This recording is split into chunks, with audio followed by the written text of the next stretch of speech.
So, ito po ang Pilipinas, buo po yan. Tapos ang bagyo, nandito po sa ating east. So, babalita po natin kay Magnus kung bakit masaya ang isang estudyante. Okay, Magnus? Brian, ito yung tatanungin ko tong estudyanteng to. Bakit ka masaya? Kasi, walang pasang! Oh, okay naman batang yan.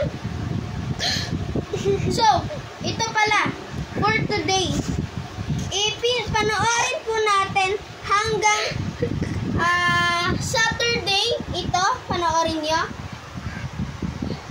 Okay, wag na matagal pa. Sige. Thank you po sa panonood ninyo. Maraming salamat.